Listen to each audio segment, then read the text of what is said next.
I'll tell you guys what. Let's react to this patch, because the new midseason patch came in. I haven't seen much of it yet. Are the days of me reading the patch notes back? I guess they are. I mean, I honestly been playing more 6v6 than 5v5. I still played a bit of 5v5. I mean, I will say, like, we just finished up group up, and you know, I was giving Flats and Boger some grief because I made the point about tanks just auto winning their duels against DP. Like, tanks are I shouldn't say auto winning, but like, tanks have such an enormous advantage in every one-on-one matchup in the entire game to compensate it not being fun to play 5v5. And they were trying to push back on me. I was like, guys, no. A DPS will never beat a D.Va in 5v5. Never. It will never happen. Never. So I'm curious what tank nerfs come in. Well, honestly, they probably buffed the tanks. Honestly. Feels like Deadlock is going to be the next big competitive game. It definitely is. But to be honest, I actually prefer playing Deadlock casually. Like, I think once you overcome the first learning curve of Deadlock, like, the game is really fun casually. Like, it's super chill. I know that sounds insane. If you're a high-ranked player, it's definitely not chill, but, like, I can get on, just enjoy my characters and, like, my builds and fights without, like, sweating out. Believe it or not. I actually enjoy playing it casually with my friends. Okay. The Initiator role's passive been reduced in effectiveness. It's providing more healing than intended throughout the matches. Healing will no longer trigger while at full health to start avoid... Wow. Okay, so the flying while healing thing, like hot take, man. This Overwatch update stuff was cool, but stuff like this, like, just doesn't need to be in the game. That's the difference between Overwatch and Rivals. Like, this is some Rivals stuff, you know? Like, Rivals is way more arcadey, less serious, less refined, right? I think that Blizzard can match Rivals' release schedule without doing this. I think stuff like this generally has not made Overwatch a better game. That's just my opinion. You missed the whole sub-roll update? Wait. Oh my god. Hold on. Okay. The medic sub-roll has been underperforming. Its self-healing conversion was not impactful enough through combat. Increased self-healing will allow from 25 to 40%. Oh, see, this is what I mean. Like, I feel like these are knobs for the sake of being knobs, not because they're needed in the game. Bruiser. The activation threshold for Bruiser sub-roll has been adjusted for critical health to below 50% health. This change. Okay, what was this one? This effect. The effect becomes active and increases the window. What was the Bruiser buffs again? Why am I blanking on this? What was the Bruiser buffs? Or what was the Bruiser roll? Was this the reduced crit damage? Was this the reduced crit damage, chat? Somebody said that's scary. Movement speed buff. Dude, like, this, like, I'm sorry. I'm sorry, man. Like, look, I love this Overwatch update. I've been having so much fun, but the game is just so lopsided in 5v5. It's just lopsided, man. And like, I'll say this again. I brought this up on Group Up. Everybody is coping so hard about Roadhog. Everyone is coping so hard. There's nothing more broken than an 800 HP raid boss running around with bonus movement speed, beaming your team down. That's just my opinion, man. Reduced crit and move speed. Like, how are you gonna argue that, like, high? Like, listen, okay, here's the argument against 5v5. Real shit right here. I'm gonna keep it a buck, okay?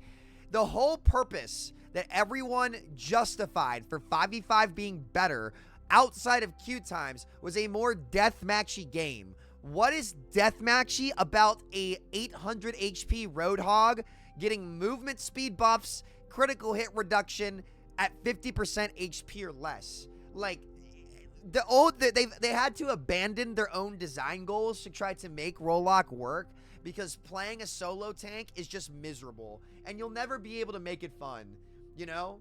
Like, this is what I just don't understand. I just don't understand this, man. I don't understand how people can even begin to defend this, and in the same breath be like, yeah, I actually preferred tanking in 6v6. I preferred this. It's like, guys, like, look, it's not a perfect answer, but overall, the game is healthier and better when, like, I would rather play games with triple DPS mirrors on both teams with one, like, anchor tank, like an Orisa or a Ball or something like that, than have every game have a literal freaking Godzilla running around. Like, this is ridiculous, man. Initiator, okay. The Initiator sub-role's passive and reduced in effectiveness has been providing more healing than intended. Okay, yeah, that was the diva roll. Okay. But you guys see what I mean. Like, this is so, like the balance stuff they have to do is absurd, and it's not to make the game better, it's to maintain queue times. And I think that's worse, personally. But hey, what do I know? Not to mention the new tanks that come out will be broken in 6v6 because they'll do it all. Like, look at the ball rework. Ball is so oppressive in 6v6, and all I'm going to say is this. If Stadium gets its own developer team, 6v6 as a more popular mode should also get its own dedicated balance patch team. Like, you could legitimately, you could have a content creator balance 6v6 for fun on the side. I would trust Spylo to balance 6v6. Like, just bring in Spylo and have Spylo do it. Honestly, like, it's fine. He'll do it for free. He'll do it for the content. Spylo would do it for the content. I know he would. That's peak content for Spylo. And people would love him doing it. So, like, all I'm saying, I bet he'd do it for free. That's just my 2 cents. Okay, Diva. Diva's mobility and survivability combination provide a high level of uptime during engagements. You don't say. Increasing booster cooldown creates cleaner commitment windows. Okay, here's the problem. It doesn't even matter, at least in 5v5, because I've played against Diva in 5v5, and it's one of the most boring things I've ever done in my life, because she has so much health on her kit that this cooldown nerf just doesn't matter at all. Because think about how much damage she can take in half a second. This doesn't do anything because she's just so tanky. Like that half second is like maybe 50 damage from a DPS, and she just mitigates it all and walks out for free anyway. So it's like, this doesn't mean anything. It doesn't matter. Like, absolute nothing burger. But again, here's the problem, guys. Like, I don't want to complain about this too much because, like, 1 in 6v6, this does make a difference. 2, like, in 5v5, this just gets replaced by the next super-powered tank. So, like, my interactions and the matchup against it doesn't change at all because the outcome is the same. They just scale so far beyond me, I can't play make on them. Hazard. Hazard was originally placed in a stalwart role to mitigate the impact of crowd control during engagements. Since the introduction of sub-roles, he's struggled in performance. Moving Hazard to the Initiator sub-role better supports a more aggressive, sustained-focused playstyle. Okay, interesting. Basically, he heals when jumping now. Great. I'm not going to want to play 5v5 against that. I'm not playing that at all, honestly. Ramatra. Reducing Void Bearer's cooldown, improving its cycling with engagements, while Annihilation's damage per second enhances. Okay, so this is only in 5v5. Okay, I was gonna get mad. I was like, dude, Ram is really good in 6v6. And this is kind of my point as well. Like, I'm grateful for them for bringing 6v6 back. It's definitely the more fun version of Overwatch. Like, I can't name you another time where an off version has gotten the support that 6v6 has. But man, you know, it'd be nice to have a balanced team on it. Ram is going to be insane in 6v6 now. Like, these Ram buffs, I expect to see a lot more Ram in 6v6. Okay, Roadhog. Roadhog's overall effectiveness has remained lower than intended since his minor rework. Good. Increasing scrap guns damage will improve the consistency of his hook combo while additionally increasing overall damage output. Oh, man. Oh, man. Oh, man. Oh, man. Oh, man. Oh, no. No. So you're telling me this dude's going to get more damage and be able to run around even faster with headshot reduction while under 50% HP? He's going to get permabanned. But here's the problem. If I permaban Hog, it means Ball is just going to run rampant. Because you can't... They need a nerf Ball. Sure, there's a Ball nerf here. Nope. Unfortunately, Ball is too bad in 5v5 for him to get the nerfs he needs in 6v6.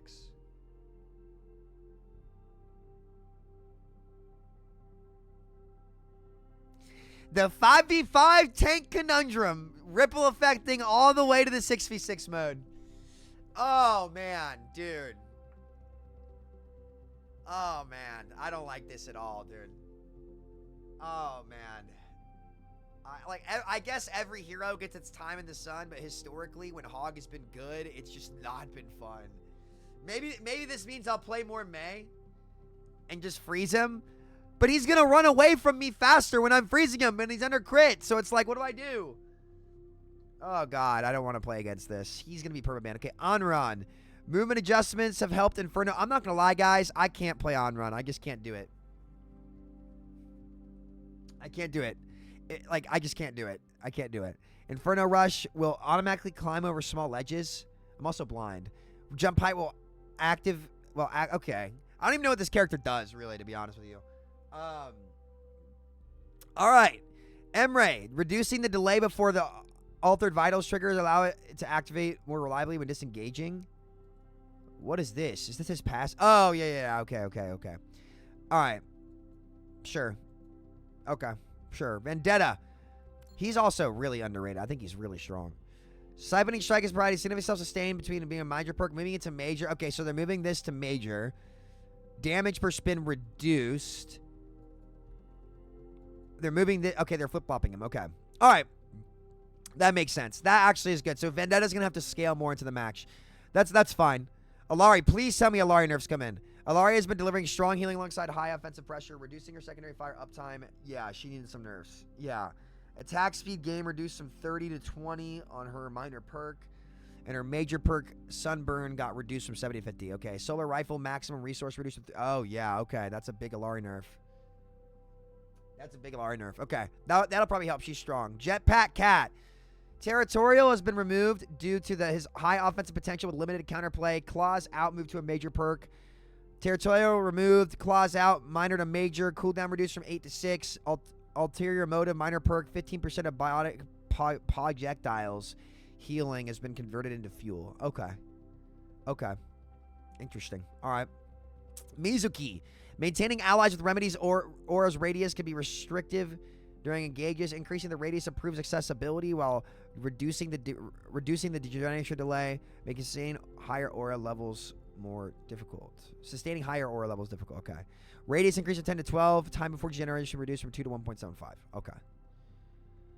We do not. I don't think anybody cares about Stadium. I'm gonna be honest. I don't think anybody cares about Stadium. So, all right. I mean, look. I hate this. I hate this for everyone in the game. I think both in 5v5 and 6v6 this sucks. Hog is gonna get banned a lot, especially in 6v6. And that means that Ball is going to have a lot of free reign. I see a lot of value for Torb this season because Hog's going to be banned.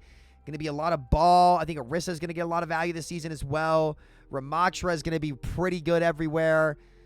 Diva, I think, is still going to be solid. Hazard's going to be annoying, man. I think honestly, a high key chat with these tank changes in terms of the DPS role, I think Torb is super underrated, man. Wow. All right. Interesting patch. L Hog changes, you ask me, but, you know, oof.